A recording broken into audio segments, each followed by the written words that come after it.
안녕하세요. 수업용 PPT 제작하기를 주제로 교수 설계를 하게 된 김기태, 이륜진, 정세지, 조성용, 조은영입니다. 저희는 에디 모형을 바탕으로 교수 설계를 하였습니다.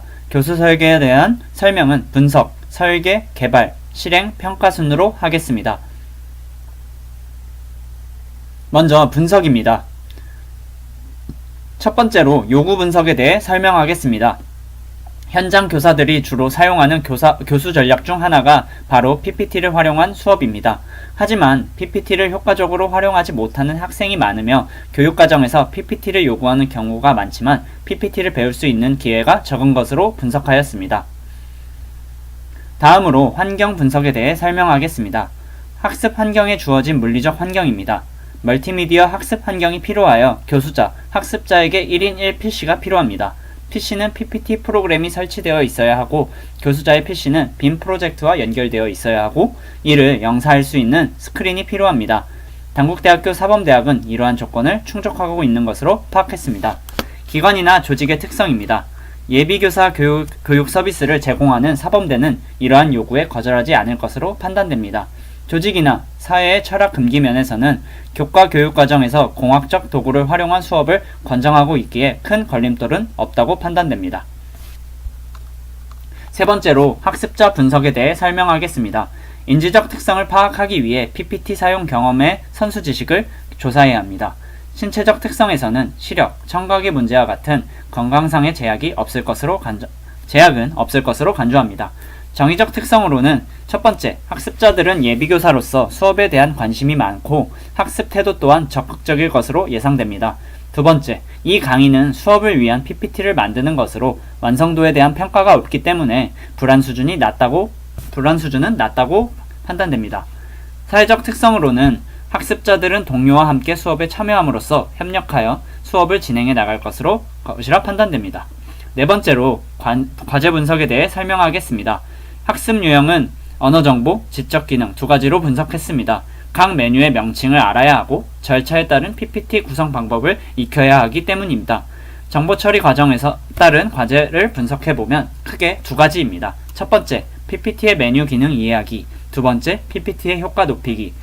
PPT의 메뉴 기능 이해하기에서는 글자, 도형, 단축키 세 가지 소주제로 나뉘며 글자에서는 글상자 만들기, 글꼴 설정하기, 자간, 줄간격 조정, 글자색, 글꼴 조정이며 도형에서는 도형 크기, 색, 투명도 조절, 반사효과, 점, 선 이용하기, 정다각형 만들기가 있습니다.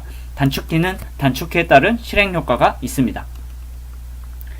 PPT 효과 높이기에서는 앞의 내용보다 좀 더 심화된 내용으로 동영상 첨부, 애니메이션 효과, 표 그래프 세 가지 소주제로 나뉘며 동영상 첨부에서는 동영상 추출, 하이퍼링크 설정, 동영상 크기 조정이 있습니다.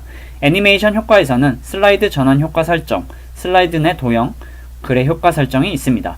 표 그래프에서는 그래프 종류 선택, 표에서 그래프 전환하기가 있습니다. 또한 선수 지식을 파악해야 하는데 선수 지식으로는 수업 지도안을 요약할 수 있어야 합니다. 그래야 그것을 바탕으로 수업용 PPT를 만들 수 있기 때문입니다. 또한 표를 도식화할 수 있어야 하며 컴퓨터를 조작할 수 있어야 하고 한글 파일과 같은 문서 파일을 어느 정도 다룰 줄 알아야 합니다. 그래서 정보 처리 과정에 따른 과제 분석을 하위 기능에 따른 이계 분석으로서 표로 나타내면 다음과 같습니다.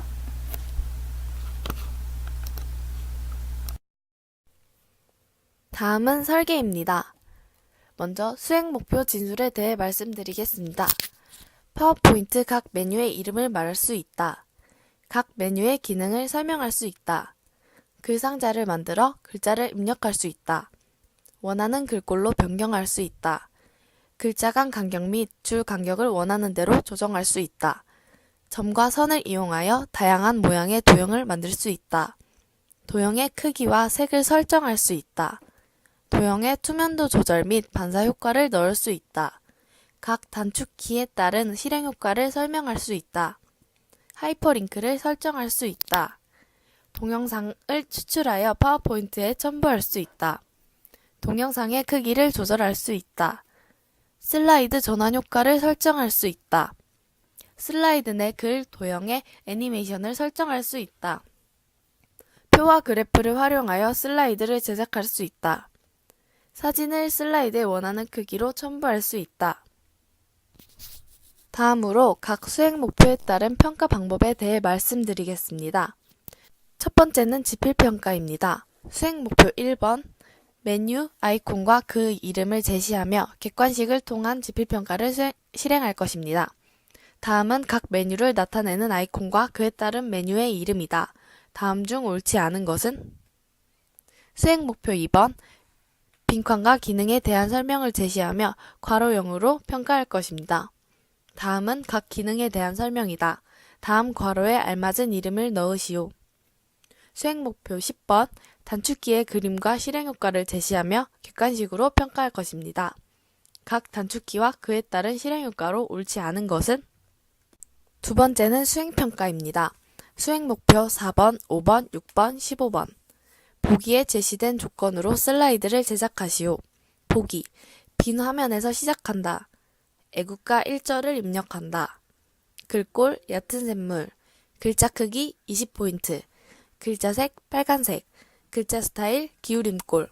글자 간격 매우 넓게, 줄 간격 2.5. 글상자의 애니메이션을 날아오기로 지정한다. 수행 목표 7번, 8번, 9번. 다음의 도형을 제작하시오. 1번, 해, 색, 빨강, 투명도 0. 2번, 달, 색, 노랑, 투명도 50. 애니메이션, 클릭해 해 자리에 겹치도록 올라오기로 설정. 3번, 파도. 곡선을 이용하여 불규칙한 모양의 파도 나타내기. 수행 목표 11번, 16번. 통계청에서 자신이 활용할 통계 자료를 선택하여 표와 그래프를 모두 제작하고 하이퍼링크를 활용하여 출처를 작성하시오. 수행 목표 12번, 13번. 유튜브에서 자신이 첨부할 동영상을 선택한 뒤 15분 내외로 영상을 추출하여 파워포인트에 첨부하시오. 수행 목표 14번, 17번.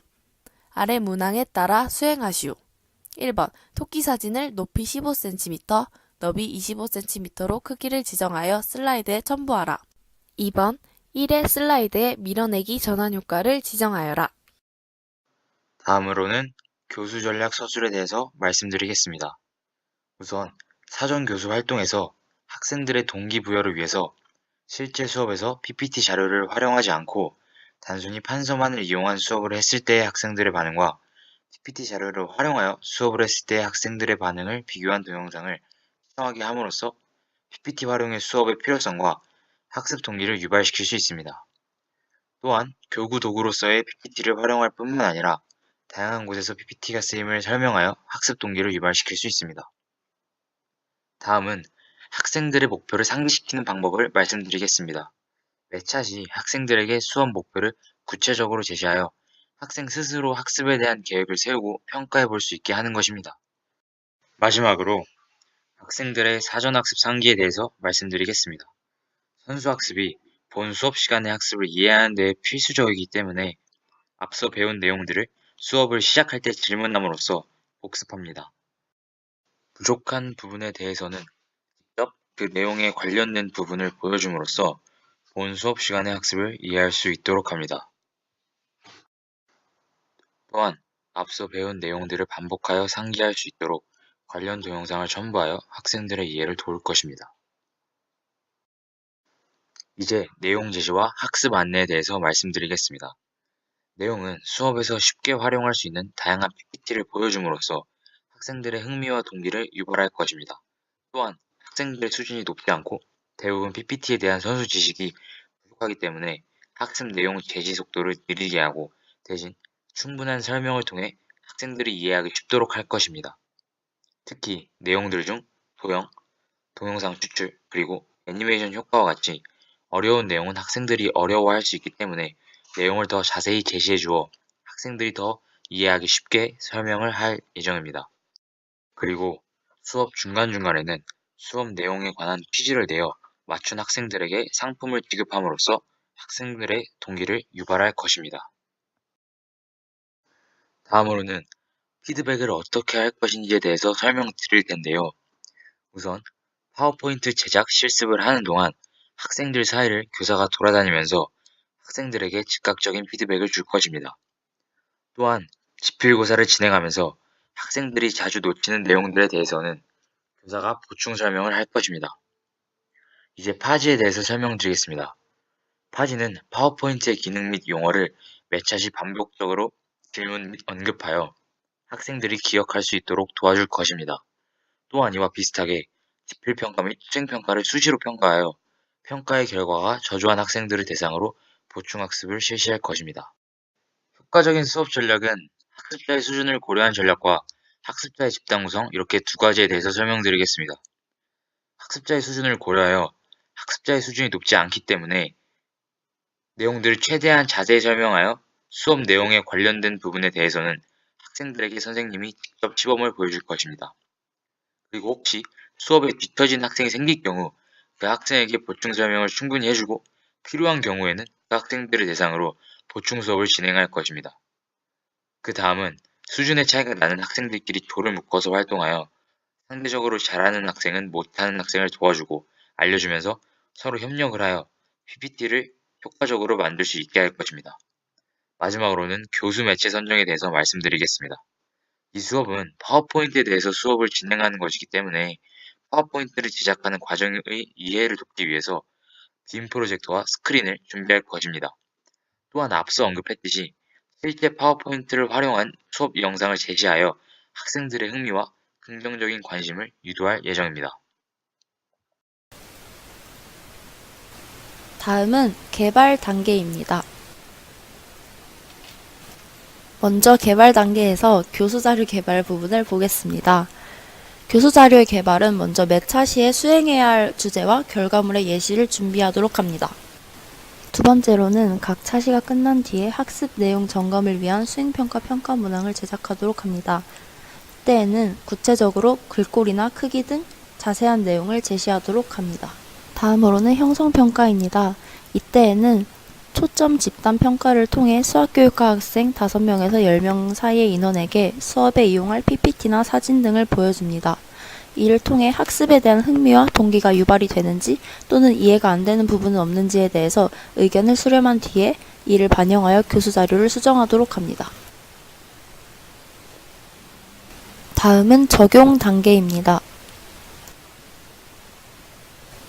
먼저 실제 교육의 실시입니다. 1차 시에는 수행 목표 1번과 2번에 대한 수업을 진행하도록 합니다.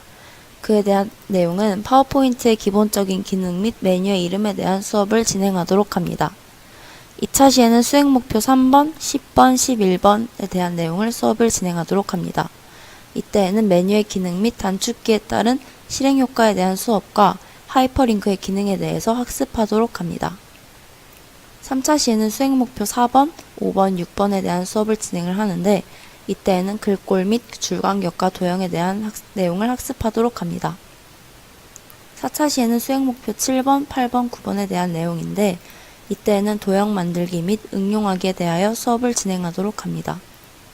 5차 시에는 수행 목표 12번, 13번에 대한 내용을 진행하도록 하는데 이때에는 동영상 첨부 및 크기 조절에 대한 수업을 진행하도록 합니다.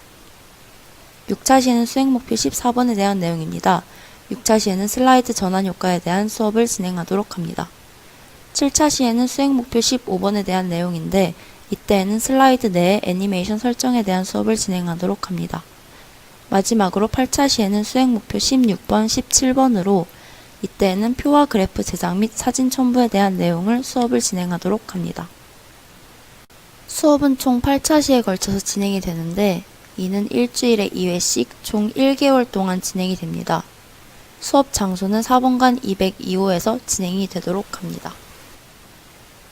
다음은 평가 단계입니다. 먼저 수업에 대한 총괄평가입니다. 총괄평가는 크게 효과성 평가, 매력성 평가, 효율성 평가로 나뉩니다. 효과성 평가에 대한 내용입니다. 8차 시에 걸친 단원을 학습한 결과 학생들의 95%가 수행 목표에 도달하였다고 나왔습니다.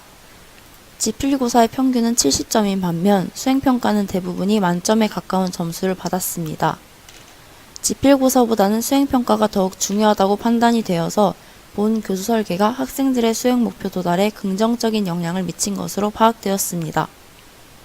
두 번째는 매력성 평가입니다. 이는 학습자 태도에 대한 내용인데 수업 후에 평정 첨부에 따른 설문 결과 학생들은 대부분 수업 내용이 흥미로워서 집중이 잘 되었다고 응답하였습니다. 5점 만점 중에 평균은 4.3점이 나왔습니다. 다만 글꼴 변형 및 폰트 지정을 배우는 차시의 난이도가 너무 쉬워서 학생들의 집중력과 흥미도가 감소하는 응답을 보였습니다. 마지막으로 효율성 평가에 대한 내용입니다. 효율성 평가는 다른 말로 수업 준비에 해당합니다. 교내 컴퓨터실과 모든 컴퓨터에 설치되어 있는 파워포인트 프로그램을 사용하였고, 빔 프로젝터와 스크린 또한 설치가 되어 있기 때문에 경제적 비용 부담이 매우 적었습니다.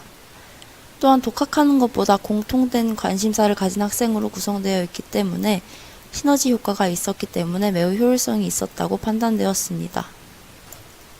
다음으로는 문제점 진단 및 수정에 대한 부분입니다. 문제점 진단의 경우 총괄평가의 내용을 종합하였는데, 그 결과 글꼴 변형 및 폰트 지정을 배우는 차시에는 난이도가 매우 쉬워 학생들의 집중력과 흥미도가 감소하여 수업의 매력성을 저하시켰습니다. 이에 따른 수정 방법으로는 난이도가 상대적으로 쉬운 차시에는 좀 더 심화된 내용을 추가함으로써 수업의 흥미도를 높이도록 하였습니다. 다음으로 형성평가입니다.